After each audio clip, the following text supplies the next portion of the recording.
ESPN, in partnership with Peyton Manning's Omaha production, present the VC show with 8-time NBA All-Star Vince Carter and co-host Raz Goldenwoody, who talk all things basketball with some of the biggest names in sports and entertainment. They will give their unfiltered thoughts on the NBA, and Vince will share short stories from his illustrious, 22-year career. That's the VC show. Listen wherever you get your podcast.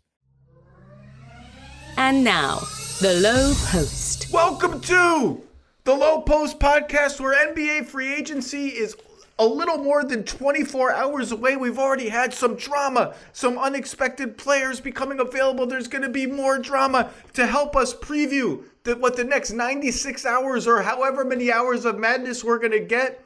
The one and only Bobby Marks, our front office insider, who's always handy because you're going to tell me when I'm wrong on the cap and all of that. Bobby, we're almost there. How are you? I'm good. For the sake of my marriage, I hope it's not more than 96 hours. But we'll see, right?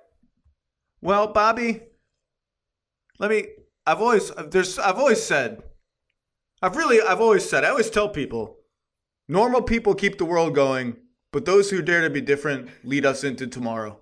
It's just something I've always said in regular conversation, particularly when I'm signing documents that pay me a lot of money. So the big news yesterday, obviously, was Kyrie Irving opting in to the $36 million player option he had for the Brooklyn Nets. And you are already laughing. You want to say something, so I will let you talk. Well, I mean, I was different yesterday. I had a turkey burger instead of grilled cheese in the cafeteria. So, I changed the world last night, right? Dude, that's something you say when you join the Peace Corps or something. When you if you're the CEO of Goldman and you decide to quit your job and join the Peace Corps, that's what you say. Something like that.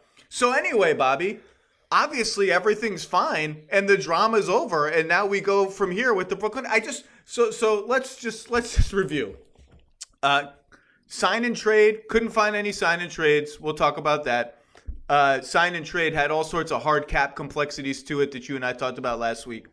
The opt-in was always the easier, smarter move for Kyrie to make, just because it guaranteed him all this money. And all this Lakers talk about how he might take the tax mid-level for $6 million, or could the Lakers open up the big mid-level for $10 million? He plays 1 year there.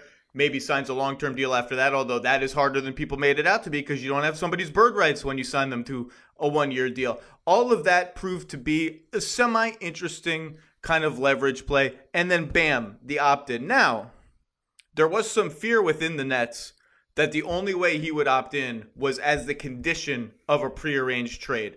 That does not appear to have happened. But I ask you this, I don't understand. I don't understand a lot of things that happened. I don't understand why a 2+1 deal, that just seems so logical to me. I don't understand if the Nets did not offer a 2+1 deal with the second year fully guaranteed.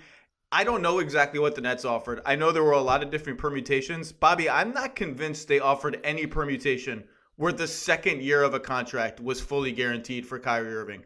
That actually surprises me. I would have done that if I were them, just to stave off the Durant drama. I'd rather have a 2+1, if he would have even signed that, I have no idea, than opting in and becoming an expiring contract, because there's this sigh of relief that happens that,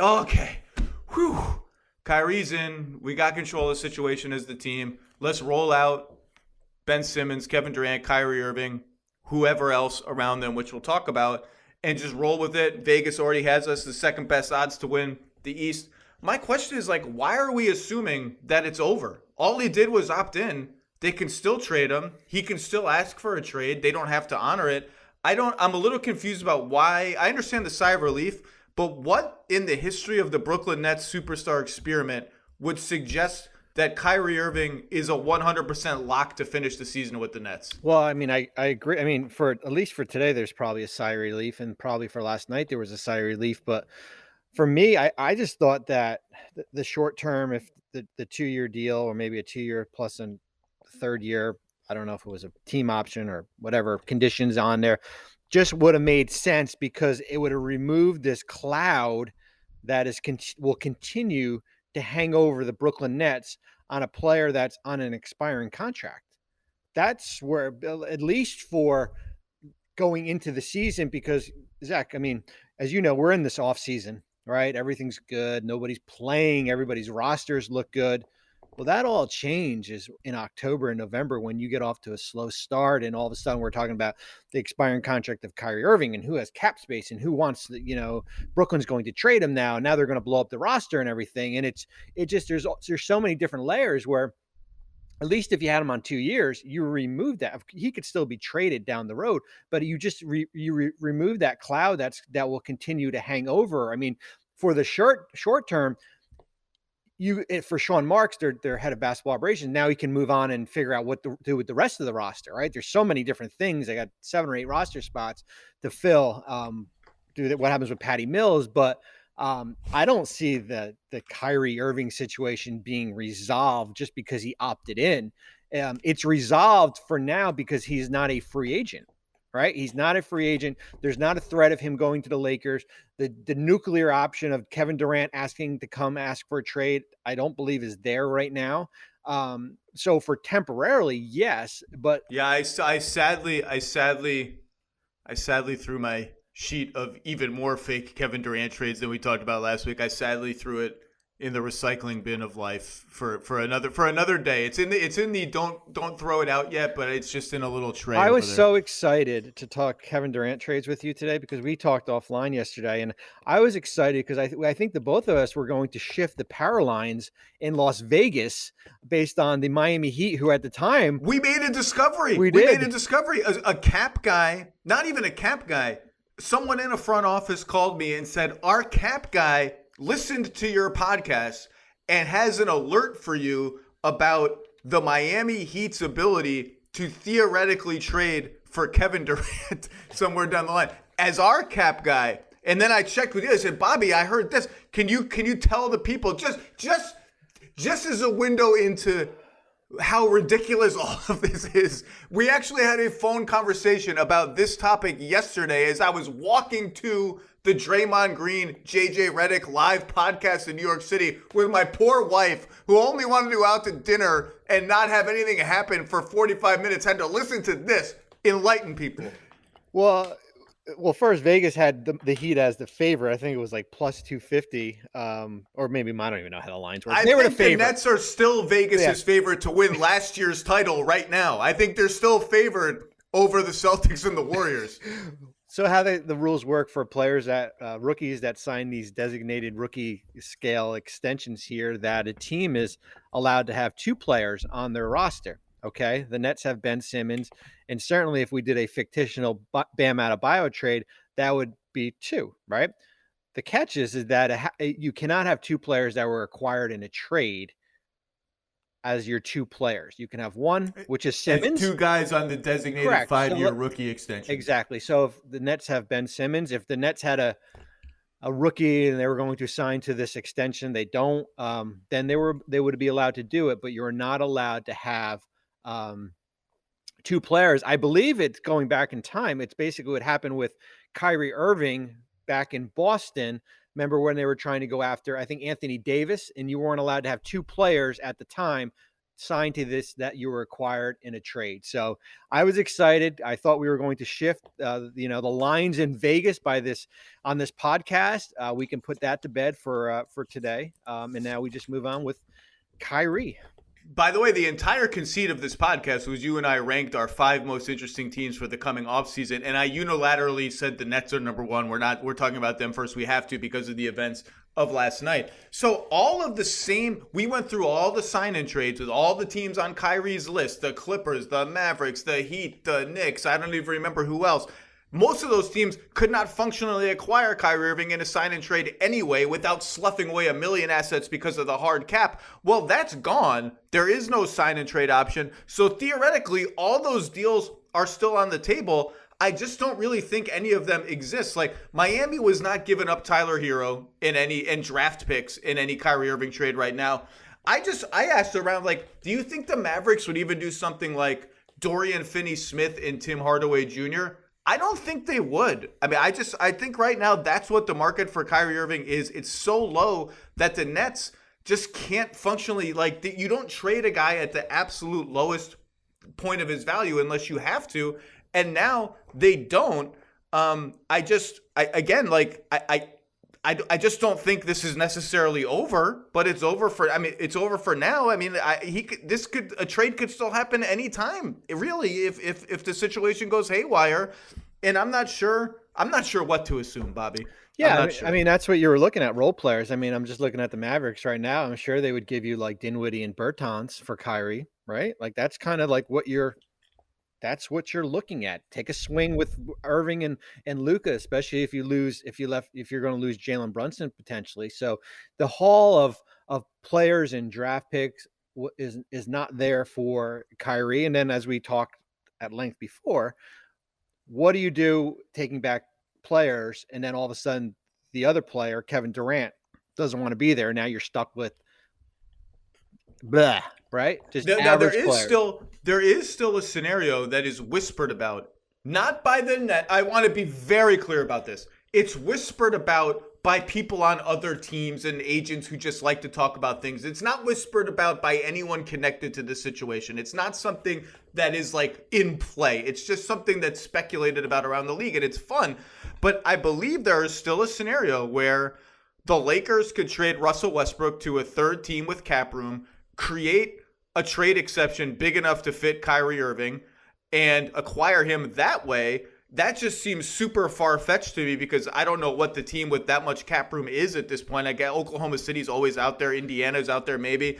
But like the question that you have to ask in that scenario, if Kyrie Irving requested that or something, is what are the Nets getting? Like that third team has to send actual good players to the Nets to make that worth their while, because the Nets are trying to win the championship as long as Durant is there, which is currently going on. That scenario is theoretically possible, right? No, that's possible just because of Irving opting into that it's $36 million. Westbrook's at 47. So you do the math and that works as far as him going to that third team. But as you said, it doesn't. What does it accomplish to the Nets? If that happens while I'm on television next week in Los Angeles for like our million-hour free agency special, I might just start drinking on the set.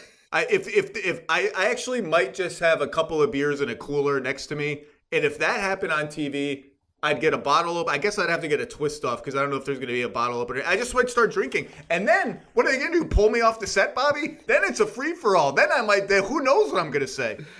The only thing Brooklyn would get probably would be a banner they can hang in the Barclays Center saying we have a $36 million trade exception. That's about it. So let's talk about the Nets.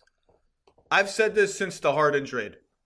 Kyrie plus Ben Simmons plus Kevin Durant on paper is fantastic. Just like Kyrie plus LeBron plus Anthony Davis on paper would be fantastic. We all know why. Ben Simmons doesn't have to handle the ball. He doesn't have the pressure to be a pick and roll guy, blah, blah, blah. He can grab and go in transition. He's the best in the NBA at setting up people for threes. In that scenario, he can be the all NBA level defender that he is, a defensive player of the year candidate, a type of player switching 1 through 5 that the Nets desperately need. He can be the Draymond Green short roll screen setter for Kyrie and KD, where if you double, I slip into open space, I start spread. I get all that. You can, if you put shooters around those two guys, and I've spent way too much time on this podcast speculating about who are the two ideal guys to put next to them. Who's your closing 5-man lineup? Is it Joe Harris plus who? Is it another small guard, Seth Curry? Is that too small? Can that lineup defend? Do you try a center like Nick Claxton, who's a free agent? And I would bet on the Nets bringing Nick Claxton back because they freaking need him.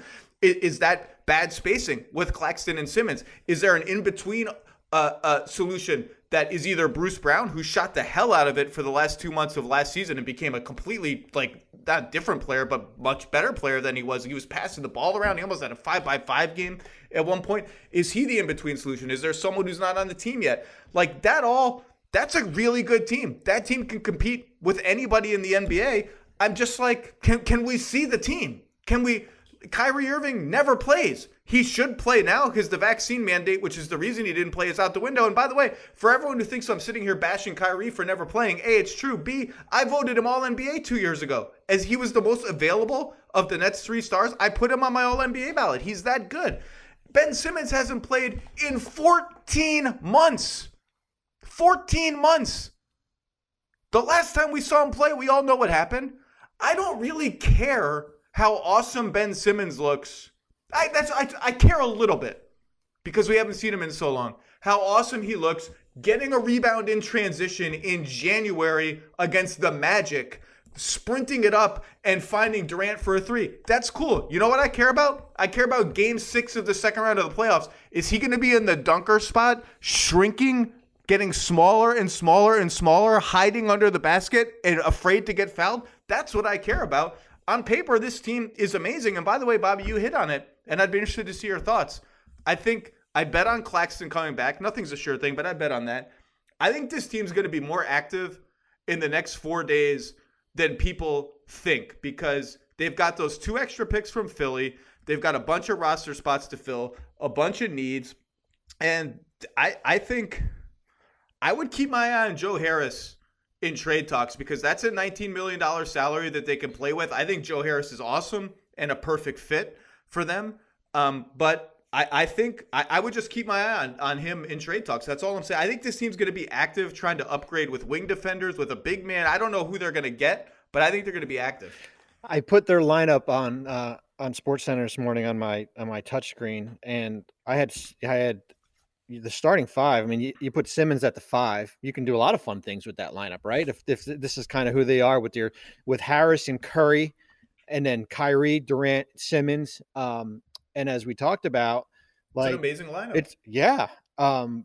Now, as you said, they've got these 2 big trade exceptions, one at 11, one at 6. Those are available. Certainly not to acquire a player in a sign and trade, but a player that maybe is, maybe a veteran, maybe Terrence Ross. I'm just throwing names out, maybe guys like that who can fit into that $11 million slot.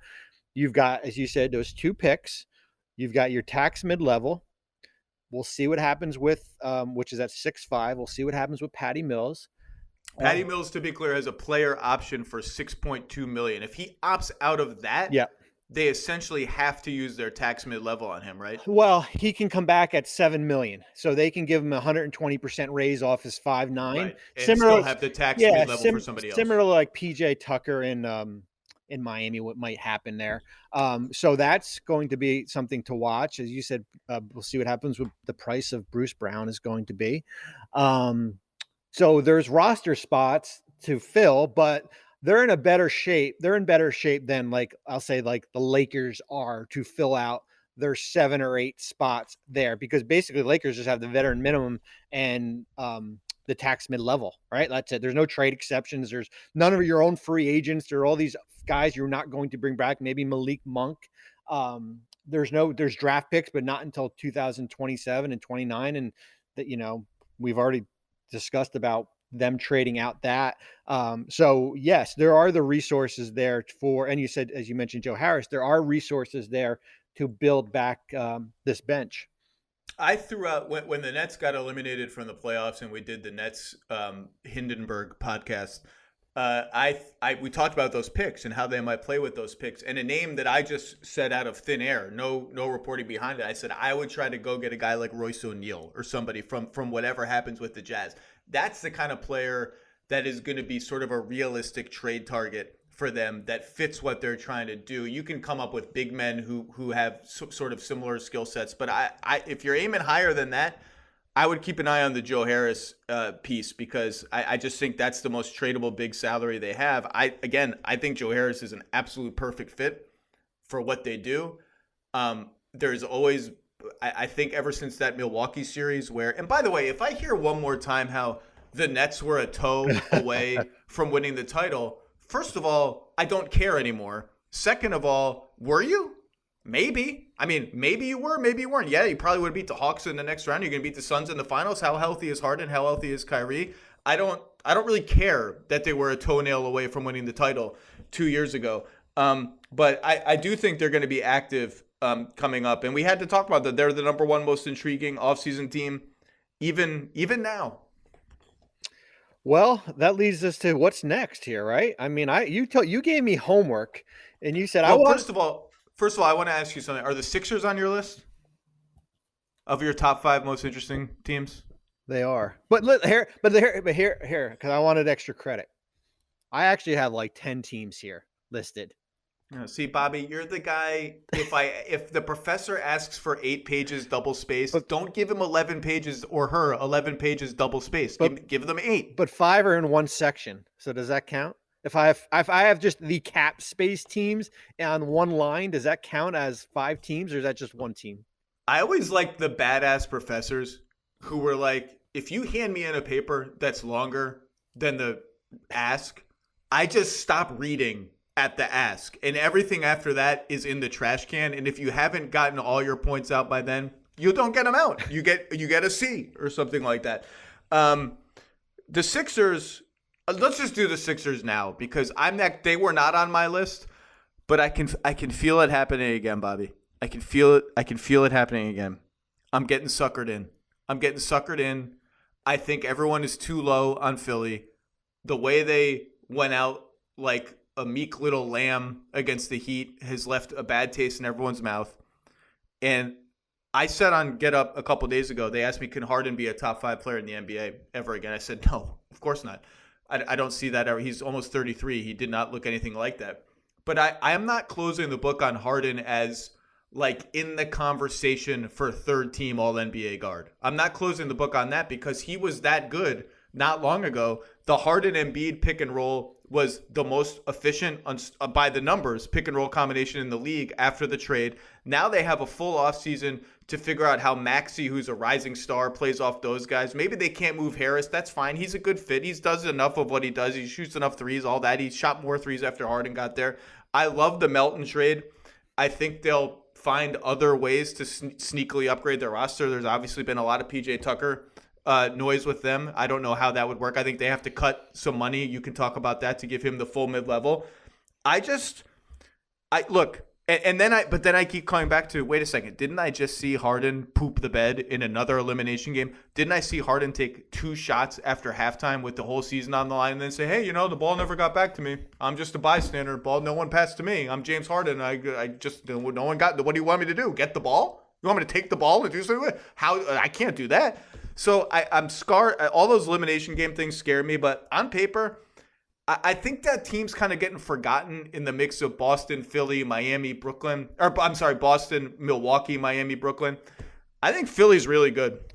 I think, it's interesting with Harden because up until, certainly he got hurt in that Milwaukee series, like he had a really good second half after the trade in Brooklyn. Like he was really good. And there were even moments when basically he was on an island by himself. That Laker game, right? The Christmas Day game, he was tremendous. Like, I think the more we get away from how the season ended in Philly and what we saw maybe towards and after the trade and, his performance, like, I think the big picture of it is that this guy's a really good player. And I think he still can be a really good player here. His option, and, we're taping this on Tuesday, he still has this player option, right? He's going back. Oh God, I forgot about he's got the player option. I guess, Bobby, I've just written in Sharpie in my brain. He's going to come back on like a 3-year deal, whether it's the opt-in and 2 more. He is. I believe he will. I think it's going to be interesting because whether is it going to be the opt-in at 47.4 and then extend off that. He can only extend for 2 seasons up until I think like August 11th because of that trade restriction there. So they can only add 2 more years on it, which would be fine. It's like 2 for like, I think 105, 106 million. Or the big thing would be, does he opt out and then sign for less, right? The less play would be that opens up maybe your tax mid-level exception for PJ Tucker. Maybe you have money to go out and find maybe Gary Payton, just throwing some names out there. Let's get all the 2018 Rockets. Let's get Ariza. Let's get Daniel House out there. Let's get everybody. Was Gary Payton wasn't on that team, was he? No. But so I think that's going to be the interesting thing because the Melton for Green swap basically puts them over the cap, gives them the 6.5 tax mid level. So PJ Tucker opting out to sign for 6.5, maybe he wants to go to Philly, but I don't see that. So I think the Harden opt-in or opt-out and what the number comes out basically dictates what some of the money they have. Certainly as you said, they can move off salary. to give them a little bit of flexibility here. But yeah, Philly, I think, is a team to watch because I don't think they're content as far as, you know what, we got 13 guys under contract. We're good with what we have. Let's just go use our tax mid-level. I think there's always a move that, Daryl's looking to do. If they do reunite with PJ Tucker, if Daryl Morey reunites with PJ Tucker, I think he has to recreate the Harden getting off a private jet and hugging on the tarmac moment with PJ. I think every former Rocket from the peak Morey era deserves that treatment on Instagram and Twitter. Look, they're suckering me in again. Embiid is that good, and I think Harden, I think the discourse on him is almost gotten too negative. Like, people view him on the way to being washed up, and I get why. He played that way with their season on the line. I think he and Embiid are a great combination. If he can, look, I feel like I'm talking about if Russ can just set some ball screens. By the way, breaking news from Woj: Russ opted into his player option. I can't believe it. I thought he might turn down $47 million, but he opted in. Good luck. I feel like everyone's been saying for 10 years if Russ would just cut off the ball and set ball screens behind the defense. Well, okay, I mean, we'll see. I feel like we're saying that with Harden, but if he gets in peak shape and gets healthy and stays in peak shape, I still think he can get into that like third team All-NBA conversation, and that's all the Sixers need around him. They don't need him to be the 30-point MVP guy that he was in Houston. They just need that, and that's I don't think that's a reach. But anyway, who's next on your top 5 most interesting teams? And if I'm not interested in this team, I'm going to veto them and go on to one of my teams. But I'll let you take a shot. Atlanta. They're on my list, so let's do it. Why is Atlanta on your list? Well, there's something brewing there because, certainly Travis Schlenk, their head of basketball operations, has been open that roster continuity does not work for this team anymore as far as what they just went through. So I think it's going to be interesting here. They've got, Gallinari, they've got this $21.5 million partially guaranteed contract. It's $5 million becomes guaranteed on June 29th if he's not waived by that date. It's going to be interesting what they do with him. Do they possibly maybe extend that deadline to maybe partially guarantee more? Could he be their trade chip? We've certainly heard the Dejounte Murray rumors out there, right? As far as how many, is that a guy that would fit next to certainly Trae Young? I just don't think anybody on that roster is safe outside of Young. I think there is certainly, whether it be Collins, we'll see what happens with Capella. Certainly, we talked about Gallinari here, but I think there's going to be a little bit of a roster shakeup there. They are connected with one of my other teams too that we'll talk about, but they were on my list for all the reasons you just said, and I think zooming way out, both the Hawks and another team on my list, which we're going to get to soon, are sort of going through the same big picture debate, which is sort of like, if you had to simplify it, okay, you get one shot at like a deal where you throw in 3 first-round picks or 2 picks in a swap. It's not something you're going to do 2 times in the span of 4 years. You get one shot. Should we use it on Dejounte Murray / a guard to pair with Trae Young or whoever we're going to talk about on this other team? Or should we use it on Rudy Gobert / a center to play with to fortify our defense and surround Trae Young with maybe the best defensive big man, not maybe, I think the best defensive big man in the NBA. And actually Giannis, I think, is probably the best defensive big man in the NBA, but that's a different story. And I think that's a really interesting debate, more so for the team I want to talk about later, but also for the Hawks, because when I hear rumors of, and this was the reporting out of a local TV, Zach Klein in Atlanta yesterday, and I'm not 100% sure that I can verify it, but there's obviously something cooking. 3 first-round picks for Dejounte Murray, even if you're only throwing in Gallo to make the money work, depending on the protections on those picks, and the Hawks have a Charlotte lottery-protected pick courtesy of the Knicks in the Cam Reddish trade, that's a lot to give up for Dejounte Murray, and I love Dejounte Murray. I love his fit, particularly on this mystery team we're going to talk about later. I like his fit next to Trae Young. If I got to give up 3, let's say, lightly protected first-round picks, first of all, those are gone. Second of all, I can't trade any picks for the foreseeable future because all my picks are encumbered. And let's say John Collins goes out the door in a different deal, and I have Murray, Trae Young, I guess in that scenario, I'm putting Hunter as my power forward if I'm getting rid of Collins in another deal, and Capella, and that's my team. It's not. It's a good team. Is it? Do I feel good having given up like all my draft equity to build it? I don't know the answer to that question. I think Gobert would make a bigger immediate upgrade on their team than Murray, but I love Murray. I just don't know where this is like leading for the Hawks, but I think it's an interesting discussion. Well, yeah, and I think it's especially if what does Collins turn into, right? As far as if he is moved, how does the rest of the what does the rest of the roster look like? And it's just interesting. It's like the teams. Let's like remove the rebuilding teams out of the mix, so like the Indianas and that group. It's like the teams that are in that playoff tier that have all their picks, as you said, all their own picks. They've got another pick. It's like you're just burning to do something with them, right? You want to join them. You want to join the club of Milwaukee and Miami and I don't know if we're going Brooklyn, like all these Philly, let's say, all these teams have already made that one big trade that have whether it be Drew Holiday or Harden or Harden in Philly, like certainly Miami we've talked about, like as you said, like who is that one guy that you want to give up 2 firsts or 3 firsts for? And because once you do it, right, then you better be comfortable. The Drew Holiday one is a great point, and that's a point I wanted to make. When you do that, that's the one piece away trade. That's the ideal time to do it, and it doesn't have to be one piece away now. This other team I'm going to talk about later, you could spin it as this is our one piece away trade for 2 years from now.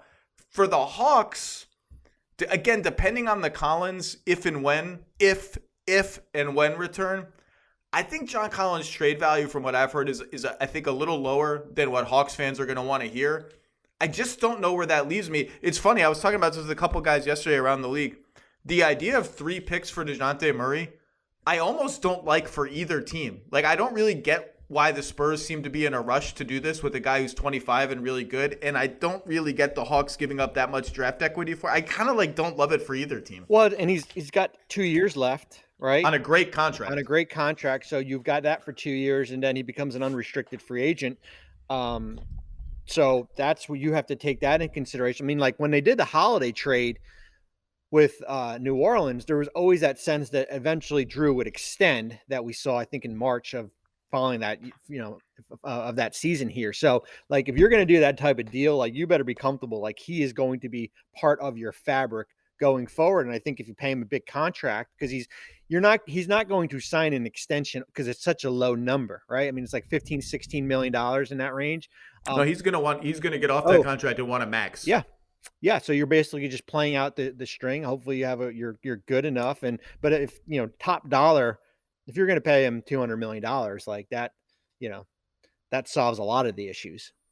Well, and almost no matter what, you could talk about where Herder and Bogdanovich and Hunter is going to be up for a new deal. Okongwu would be on a new contract. By the way, they love Okongwu, and I don't really. That sort of complicates all this idea that Gobert is going to go there and they're going to pursue a center. I think Okongwu has a chance to be really good, and they definitely think Okongwu's got a chance to be really good. If you think that, I'm not sure I'm putting all the draft picks into getting a center. We'll talk about another center that has been linked to Atlanta in a second, but not a lot of people are talking about Okongwu because he's missed so much time due to injury. That kid's good, and I think he needs to play the 5. He might be able to shoehorn in some minutes into the 4 here and there. We'll see what his jumper and his passing game comes along. But depending on all these pieces, like I don't really think the Hawks, correct me if I'm wrong, have like a realistic path to cap room anytime in like the next 3 or 4 seasons at earliest, right? I mean, this is not a team that's going to be able to go out almost no matter what they do and be an easy fit for. You can always sign and trade and all that, but there's no path to cap room for these guys, right? No, I mean, they gave $300 million in extension and new contracts last year, and you look at, they've got, even next year, they've got 5 guys making $15 million plus. That's in 23-24. So the following year, there's 4 guys. So there is no path to all of a sudden creating cap flexibility for them. Any other Hawks thoughts before I let you pick the next team and or veto it? No. Let's go to the next team.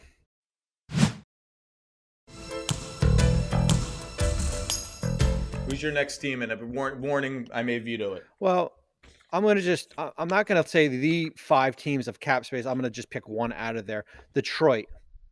That's my interesting team. Just because I look at them. They're not on my list, but let's go. 2 things here. A, the Jeremy Grant trade has not been finalized yet. So is that deal going to expand where they are going to take back more players? Maybe, let's say, a Nerlens Noel in the deal. And does that get him, like, let's say, maybe a player like Cam Reddish? Just spitballing. I'm just throwing hypotheticals out here. So that deal has not been done yet. So remove that factor, and let's just say the Grant is to Portland, and then Kemba goes to Detroit, and the Jalen Duren goes to Detroit. You're looking at 35, probably even 30, between 35 and $38 million in potential cap flexibility. You gave Marvin Bagley, you qualified him, so now he's a restricted free agent. Okay, so he factors in there. So let's take out 12 or $13 million for him. Is there a free agent out there that is worthy of that money, or can you get a direction to create a max slot and just throw down an offer sheet on Miles Bridges? That's what that's kind of what I'm interested in, because I don't see the landscape of free agents out there. It's just not a great class to go out and split up that $30 million on 3 players for $10 million. Like, it just doesn't make sense. And I know there's a priority certainly to put more shooters around Cade. But if I got 31 million in my bank account here, like, would I go out and just plop down an offer sheet, even knowing that it's going to get matched potentially from Charlotte? Just to be mean, the be mean offer sheet. Just do it. Poison pill it, put the 50% salary up front, do all the things trade that the Nets kicker, did with everything. Alan Crabb and Otto Porter and all that. Detroit drafted a point guard and a center in the top 13 picks in the draft or whatever it was. Or Jaden Ivey is not necessarily a point guard, but a guard. And they were the Ayton rumored destination, the DeAndre Ayton rumored destination, before picking the Duren kid in the lottery after that trade with the Knicks and the Thunder and all that.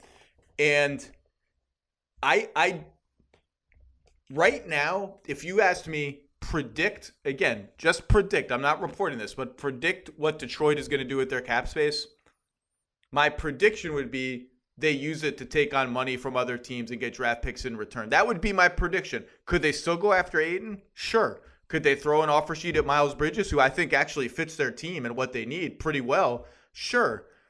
I think the Duren pick has changed the order of likelihood of that to Bridges being first and Ayton being second, maybe. But my prediction would be neither. And I do think there is still a belief, despite the rumblings otherwise, that Charlotte will just match an offer sheet on Miles Bridges even up to the max. And I think Charlotte should match an offer sheet on Miles Bridges up to the max, because, like, what the hell else are you doing? I mean, what are we even trying to do here?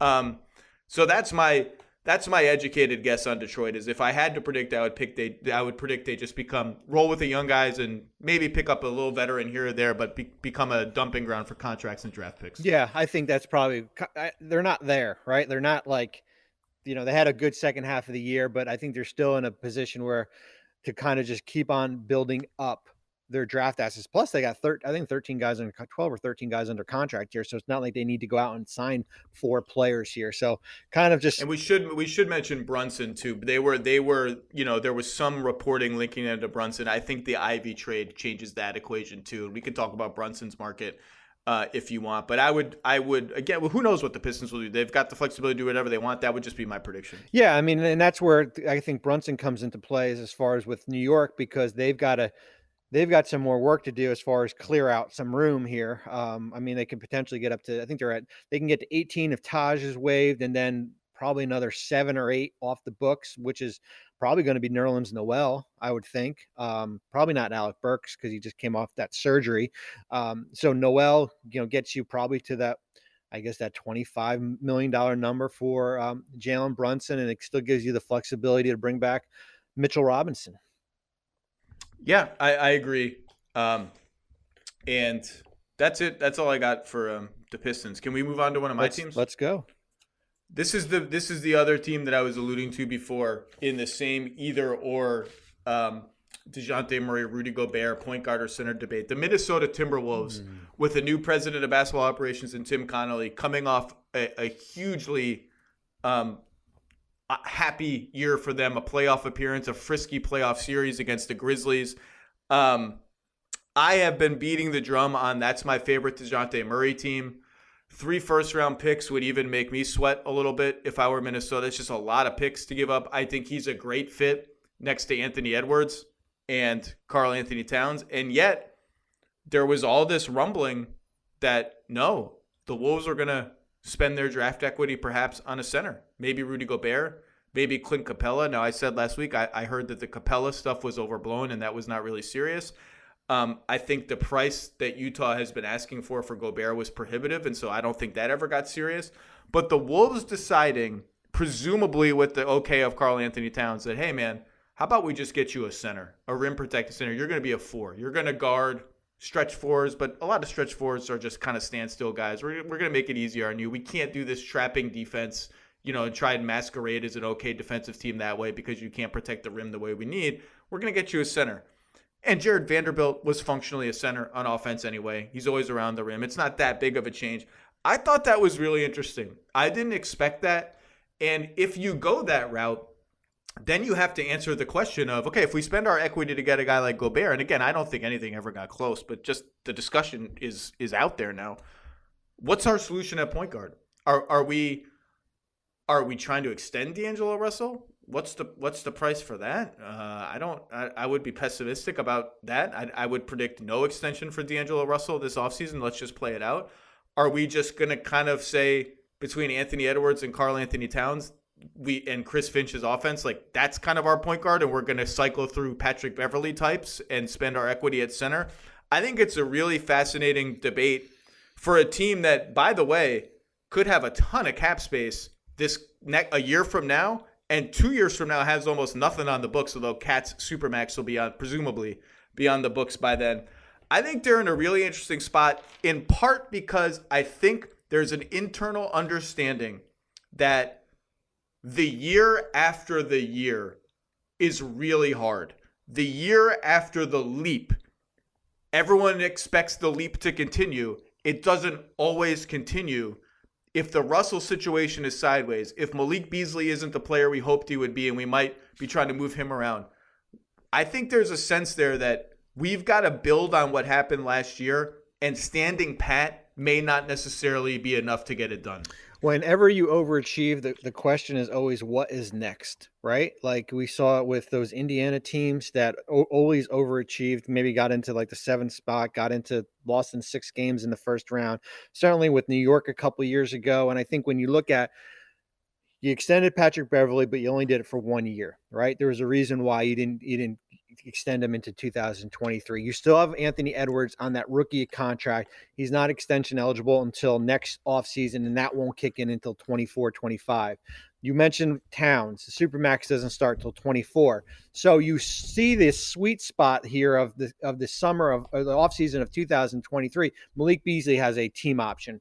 You have basically no guaranteed money except, Towns and, some of your former draft picks. Jared Vanderbilt's got a team option. So here's kind of your opening here as far as if you want to be a player as far as in the trade market. It's another one of these teams. Or does this mitigate against you trading picks for players now because you can just wait and try to get them in free agency? But then again, we're Minnesota, whoever comes here. Well, that's the thing, right? Like, do you become proactive and go through free agency now, but using it as a trade? And it's another one of these teams that has all their picks, right? It's one of these teams that are in that 6 to 8 range in the playoffs. The Western Conference is going to be a lot better, right? So, like, where do you see this roster is? Or maybe Tim sees it and be like, you know what? Just hold on tight right now. Let's wait until let me evaluate it for a full year. Let's get into the offseason of 2023, and that's where we're going to make our mark. The hard part there, Zach, is that unlike this offseason where we've got like 4 teams at room, like eventually that's going to increase, right? Like the market's going to correct itself. That's a good point. Yep. Where like, the cap's going to go up a little bit higher. We'll have, instead of 4 teams, we'll have 10 teams. We'll have 11 teams here. Houston will have a ton of money. So Ooh, they're a sneaky, interesting offseason team starting next year. Houston, they're not on my list for this summer, but they got a lot of fun ingredients cooking right now in Houston. They got a lot. Yeah, that's for next June here. So Minnesota wasn't on my list, but they are certainly interesting because, as you said, like we're all waiting for like what's next as far as with this roster, or maybe what's next is not until next year. I haven't thought this out as much as I would have liked to. And I think Edwards and Cat are so good that you can build out in any number of directions and probably be pretty successful. Like, I think Gobert, Cat would be a really good team. I think Gobert, Cat, Edwards. I think Murray, Cat, Edwards would be a really good team. Or point guard, Cat, Edwards, center, Cat, Edwards. I think both of those directions are fine because of how good those guys are. They do need to figure out a way to defend, and maybe the easiest way to do that is a plug-and-play center like Gobert. This is going to sound crazy considering their level of accomplishment in the NBA. I think, and again, I haven't sat down and really done the deep dive on this. I think I'd rather get Murray so your choice is like, are we going to do all this stuff for a center or a point guard, and then the other position we're going to kind of just cycle through placeholder guys who, we can find like a Beverly or this. I think I'd rather get Murray and figure out the center position every year because there's always centers laying around, and I just love DeJounte Murray's fit with that group. The jump shooting has to come, but the playmaking, the defense, the rebounding. He's only 25. He's like 4 or 5 years younger than Gobert. The Gobert contract is huge. His usage rate goes down in the playoffs every single season. You can't throw him the ball against switches. Maybe that's less of a problem with Edwards and Towns than it is with kind of just Mitchell as the lead guy in Utah and no other awesome secondary option. They have good players like Bogdanovich and Conley and all that, but no awesome one. It sounds crazy. I think I might rather do the Murray path and figure out the center than do the Gobert path and figure out the point guard. That may be totally wrong. That may come back to bite me, and I haven't thought about it much, but I may just be too high on DeJounte Murray. And the Gobert number is a monster number to be locked into, man. Like $40 million at the center position, and then you supermax Carl, and you're basically paying, $90 million between the two of them, or at least you have, Murray and Edwards. That is pretty dynamic here. And then maybe you still have Murray on that good contract, right, for 2 years. So you still have that window when you go into next offseason. Any other Minnesota thoughts before we move on? Nope. Can I pick the next team? Go ahead. And be greedy, but I Sure. think they're on your list too. We have to talk about them because they have maybe the most important gettable free agent on the board. And I say gettable because the expectation league-wide, unless you've heard otherwise in the last 48 hours, Bobby, is that Levine and Beal are going back to their incumbent teams. Have you heard anything contrary to that? I have not. Okay. So we have to talk about the Phoenix Suns then, Yep. who have the DeAndre Ayton situation after failing to come to extension agreement with him in the preseason after a blow-up in Game 7 against the Mavs, which was an all-time disaster game for any team of the caliber of the Suns. Devin Booker's Supermax is coming. The Suns decided, let's let a reporter, Kevin Arnovitz, our own Kevin Arnovitz, into our inner sanctum and talk on the record. Like, on the record. About how we just think the draft is useless and we don't pay any attention to it. Our draft board is like 4 guys. Oh, by the way, we're the same team who picked Jalen Smith over a number of good players, most famously, infamously, I guess, Tyrese Halliburton. And we just didn't even want him on our team for year 3 or 4 of his rookie deal. Like, somehow, when teams hang themselves with their own words and don't realize they're hanging themselves with their own words, that is as red a flag as a flag can get about, like, what the hell is going on here? Like, I love what they did. I love their team, but that was alarming. This Ayton thing, the reason that they're on my list is if they mess this up, I assume they are not going to lose Ayton for nothing because that would be a disaster of epic proportions. If they mess this up and sign and trade DeAndre Ayton for like an average starting center and a pick or something, like Jakob Poeltl and a pick, I think they are going to live to regret it for a long, long time. And my scorcher of a take is if something like that happens, Chris Paul's 37 years old. This is the last fully guaranteed year of his contract coming up. There are universes, not implausible, where they fall into the play-in tournament next season. And they've got to find a way to salvage this, and I just don't know what it is. We can go through the 8 teams that make sense. If you want to do that exercise, I'm happy to do it. I don't think there's a great sign and trade with the Pistons. We just talked about how that may be out the window anyway with Jeremy Grant going to Portland.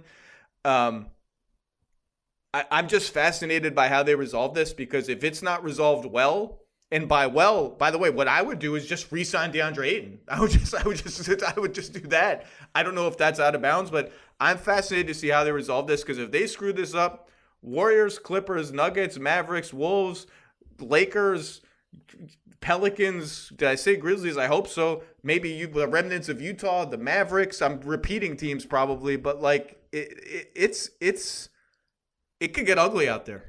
I think the one thing you can't do, I don't know if Ayton would ever get to this point. I know for Phoenix, you'd be like, oh, we'll just have him for the. I don't think that you can allow him to sign the qualifying offer if we get to an ultimate stalemate here. Hell no. That's a disaster. It's a disaster because this player will go out into free agency, and if he has another good year, will earn a lot of money next offseason. And yes, he would take a $14 million haircut this year based on where his QO is, but you will lose him for nothing, right? So I think, Wendy always has this great exercise when I do it when he says, like, when you sign a player, like you look at it and do you think that player is tradable? Is it a deadweight contract or is it a tradable contract that has value to it? Like, I think if you signed DeAndre Ayton to, let's say, a 4-year, $130 million, let's say max, like it will be a tradable contract, I think, down the road here when you look at him.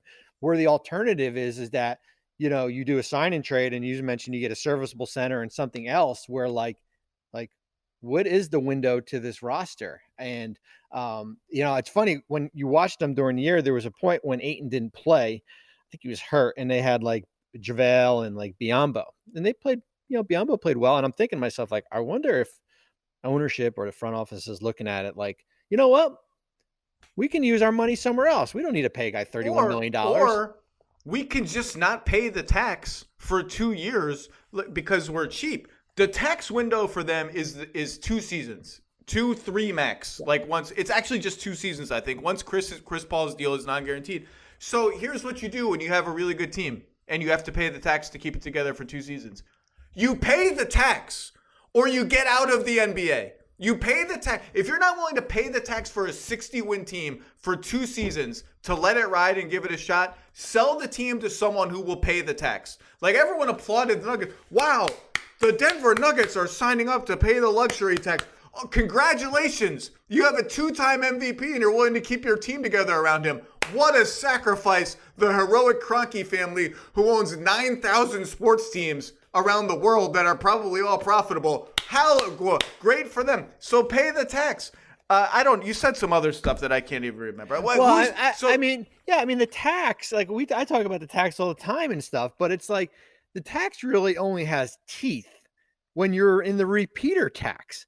Like Golden State going out and signing Looney and Payton this offseason, well, maybe not for Joe Lacob, for another team, has a lot of teeth because it basically cost you $100 million this year for those 2 guys, right? In the time that you said that sentence, the Chase Center just made $5 million for Joe Lacob. I don't know how, but that's what happened in the time you said that sentence. I just again, these guys are billionaires. Just pay the tax. It's not like they got 200. They have $128 million in salary, right? So Ayton what are 30? So if I want to sign and trade Ayton, what are my realistic destinations? And I'll go through a couple of them. Charlotte's been wanting a center for a million years. What do they have that's of interest to me? I don't think a double sign and trade with Miles Bridges is all that plausible. Toronto is interesting. We can talk about that. Atlanta, I got to get more than Clint Capella. And because Clint Capella is coming off an injury, he just wasn't the same guy coming off an Achilles injury. Not a tear, but an Achilles strain. He just wasn't the same guy.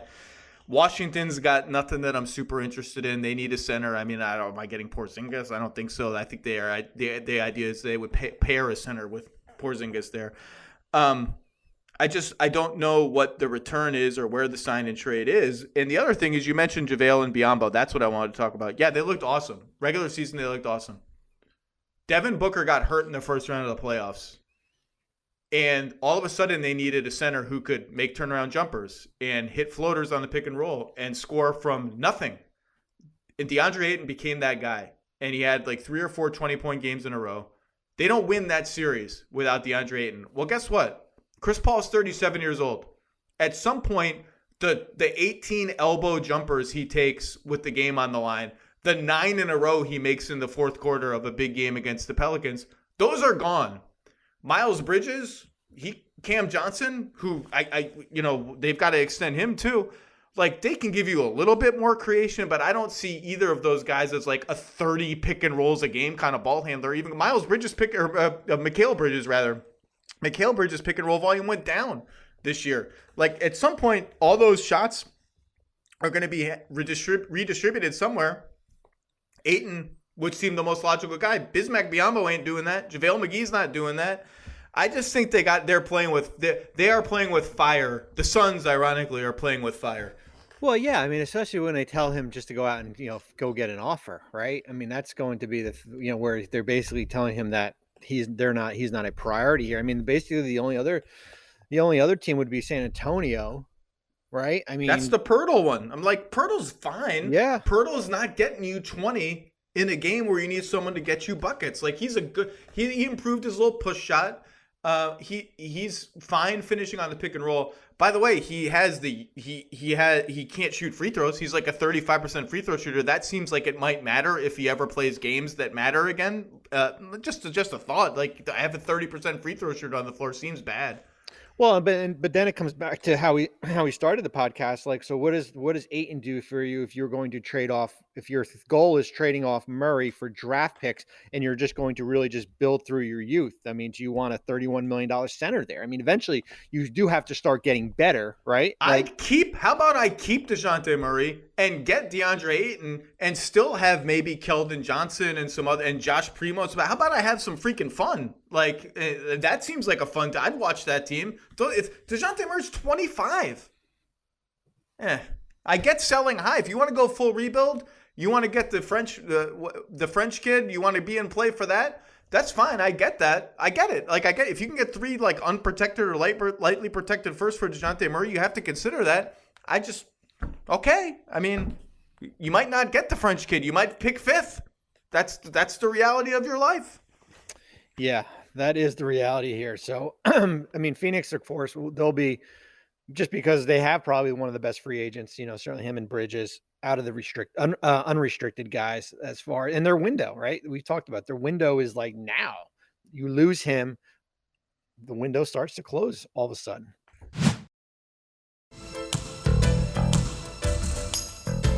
Very interesting scenario. Give me another team on your list. I think Memphis for me, real quick, just because of the tie.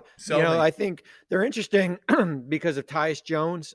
It's hard to find a market for him because the teams with room, Indiana, San Antonio, New York,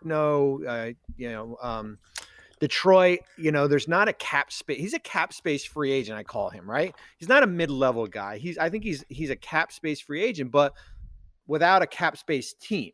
What do you mean by that? Do you mean that Memphis would pay him the mid-level? No, let's just remove, like, if he was out, let's remove Memphis from the equation. Like, if he went out into the free agent market, right? I think he's a guy that deserves more than the mid-level. But I don't think the mid-level is there for him. I mean, I don't think cap space is there for him. Like, if he could probably go to one of these teams. He could probably go to the Wizards for the mid-level, right? The full mid-level at 10 and change here. But I think for him, he's probably looking at like, I want to start in this league here, right? Like how do I get to 14 to 16 million dollars? And I think it's going to be a challenge. I think for Memphis, I think there's still a priority to bring him back, but I think there's a price point, right? They see him probably as a backup to Ja. Is that in that 13-14 million dollar range? Can you do a short-term deal? I think he's a priority to bring back based on Ja's certainly injury history, durability. They drafted Kennedy Chandler, rookie here. So that's why I'm interested as far as what happens with Tyus, because all of a sudden, like if him and Kyle Anderson go, man, now they become a cap space team, right? They got like $20 million in room, which they never do, right? They're never like we saw, 3 years ago, the Waiters trade, right? The Waiters Winslow trade when they took on all that money. Last year, they basically punted on free agency a little bit because of, I think they did the Beverly trade, and that used up some money here.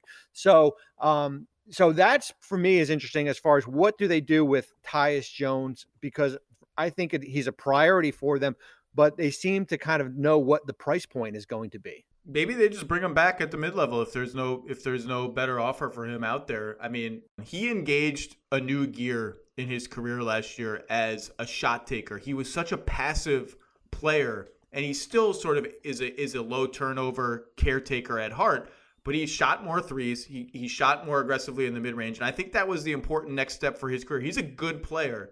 He plays an important role with the Grizzlies. They were good with him and Ja on the floor together. I think there's skepticism about whether that lineup can hold up against the best teams in the playoffs, and that's the conversation Memphis got themselves into. I mean, Steve Kerr said on this podcast, the Grizzlies Game 6 was the toughest game we played in the entire playoffs. Like, that's how good those guys think the young Grizzlies, even without Ja, are. I just think they're fascinating to watch, even medium term. All the chips that they've got to play. They just cashed in Melton for a draft pick at this draft. I think that trade's a good one for both teams. Where are they going to use them down the line is interesting to me.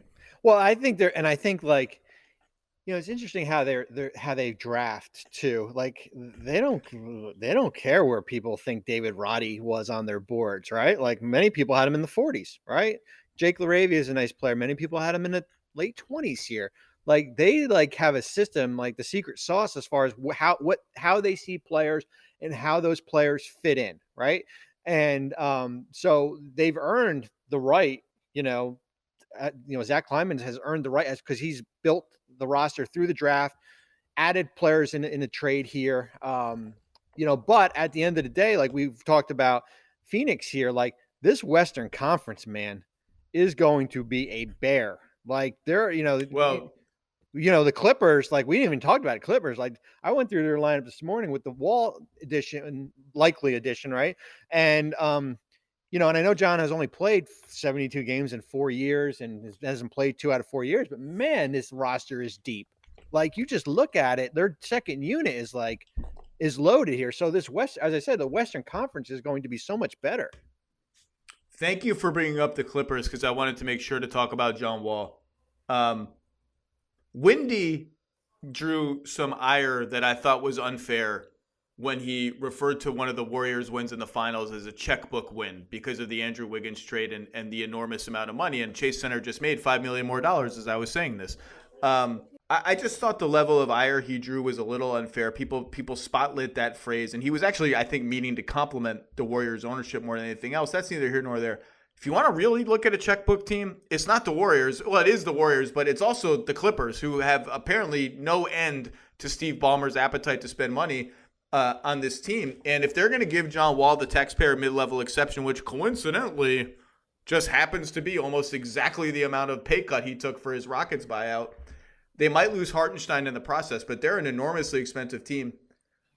I assume they will get another center. Right now, they really only have Zubats as their only true big man on the team, and I love Zoo, but I would get another one just as an insurance policy. Hartenstein, they might lose because of the Wall deal. I love the John Wall fit on this team. He has a turbo north-south gear that they don't really have. They kind of are they're not plotting exactly, but I just think between Powell and him and Man, I like when they have a sort of wrecking crew of just let's attack. The flip side of having Zoo is the only big man right now, and again, I think they'll change that. I think they're leaning more and more into we're going to play 5 out a lot when it matters, with Covington at center or Morris at center or Batum at center, whatever it ends up being.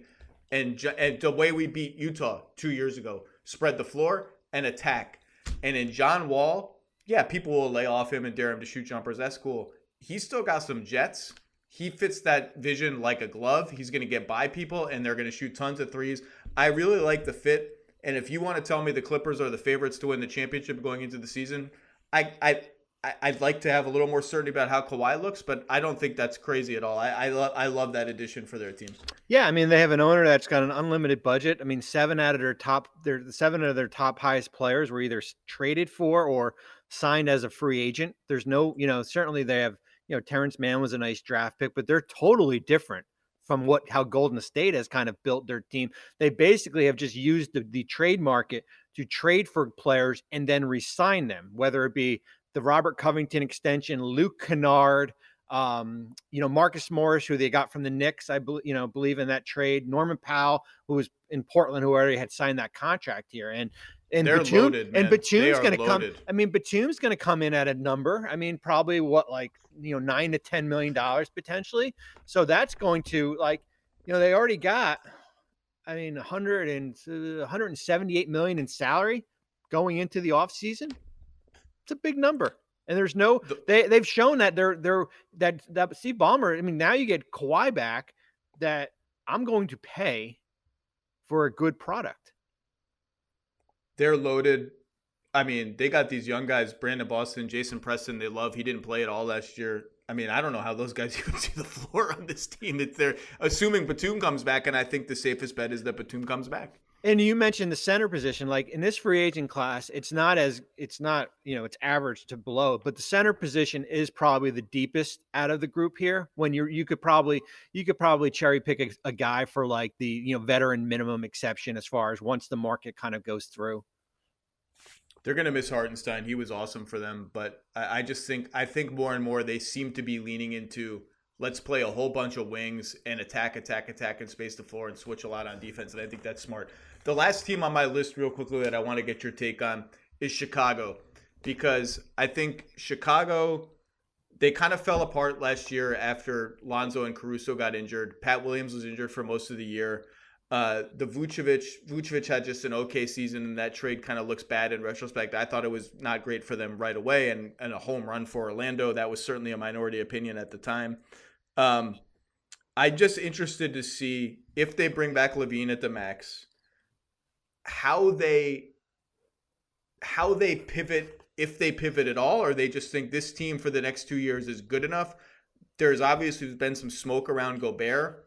The wild card for me has been, will they include Pat Williams in a trade like that? I don't really think they can get anything significant unless they include Pat Williams in a trade. He's become a very divisive player around the league. You get people who are super high on him and say Chicago should not include him. He could still be what we thought he was going to be. And then you have people who are like, why is everyone so high on this kid? He's barely played. Do we know he's a very low usage player? Can he create? Can he create his own shot? Can he create for others? I'm on the more optimistic Pat Williams camp. He's still very young and very inexperienced. I like the skill set. I like the glimpses we've seen of him as a two-way player. But I just wonder, the Lonzo knee thing seems troublesome. I just wonder, do you just let this team ride and say we have a 2-year window with DeRozan, Vucevic, Levine, et cetera, and then we can build after that? Do you go deeper into this window and trade more of your future to upgrade that 2-year window? Or is there some other pivot that we don't see? But the pessimist would say they're kind of stuck, and they already are out 2 first-round picks, one to Portland and one to Orlando and one to the Spurs, I think.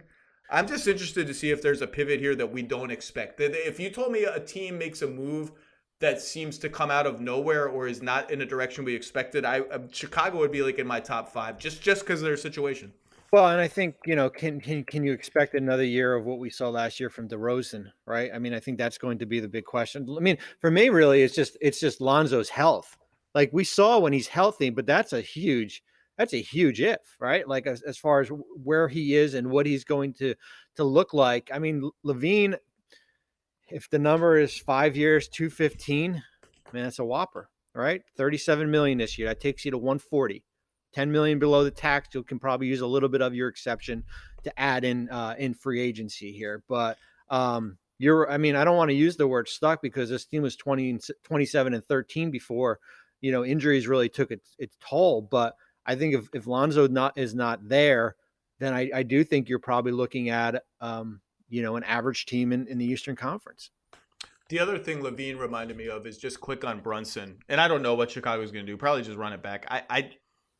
Boy, trading Pat Williams would scare me if I were them. But maybe they think differently than I do. I've said before, for the record, my gut is that they would not include Pat Williams in a Gobert trade. Real quick on Brunson, because you mentioned Levine, Bobby, and just biting the bullet and paying what the market costs because you don't have a real means to replace him. And I think Levine is fine to do that with. I think you just have to do that.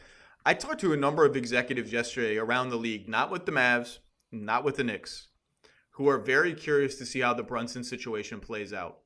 Because I've said from the beginning, I think the Mavs are going to have to outbid the Knicks to get Jalen Brunson back.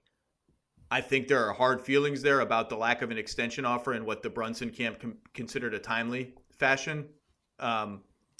And I've always said because I think they're going to have to bid more than the Knicks and maybe significantly more. Well, if the Knicks open up 25 in space, as you mentioned before, you're approaching max territory for Jalen Brunson. And I was surprised how many executives I talked to yesterday in a league that sort of fetishizes value contracts and you've got to be able to move everybody. The consensus, I didn't have this conversation with 20 guys, but maybe 8 or 10. The consensus was, well, if you're willing to pay him 25, you got to pay him 30. Because are you really going to lose him for nothing over $5 million, even if it has some tax penalties on top of it? And I thought that was really interesting because, again, this is a league that fetishizes value contracts, and you've got to be able to move them in this. And it also goes to, what does Dallas consider itself? Do they consider themselves a legitimate conference finals threat again? Do they look at the West around them loading back up and say, boy, we could lose in the first round next year? Do we really want to overpay for that kind of team? I'm just curious as a former executive. I was surprised how basically unanimous it was that if you're going to pay him 25, you just pay him 30 because you can't lose him for nothing. What do you think of that? That's exactly how people think.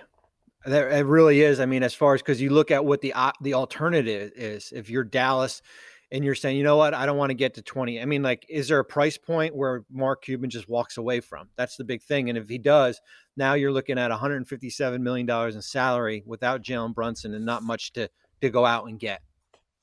Your trade exception expired on Monday. You've got your tax mid-level exception. You can't take back a free agent in a trade because of a hard cap. I mean, that's the reality of it here. So I'm already going to pay another $100 million on a $25 million Jalen Brunson contract. Man, the max on a guy is $30.9 million. That's what we're looking at here. So if you're Cuban, it's like, all right, what about $28 million, $29 million? If I'm willing to, what's plus $3 million to me compared to having probably a pissed off point guard or a pissed off guard in Luka and not another scorer on this roster. And now I'm stuck with Hardaway, Dinwiddie. That's kind of your group. Christian Wood, who you just went out and got in a trade. So for Dallas, that you're going to have to look long and hard at that as far as, outbidding as far as what your comfort level is going to be. I kind of like the fit of Brunson on the Knicks, but that's a discussion for another day. All right, Bobby Marks, we've covered a lot of ground here. I know you're a very busy man in Bristol this week. Thank you for your time. Thank you for all the work you do. Your free agency mega guide. It's not even just a guide. It's a mega guide to all 30 teams. Who's got space? How much? What assets are there to move around? Is leading ESPN.com, I think, right now. Check that out on Insider. Bobby, your work is invaluable. I will see you soon, my friend. Thank you. Thanks for having me.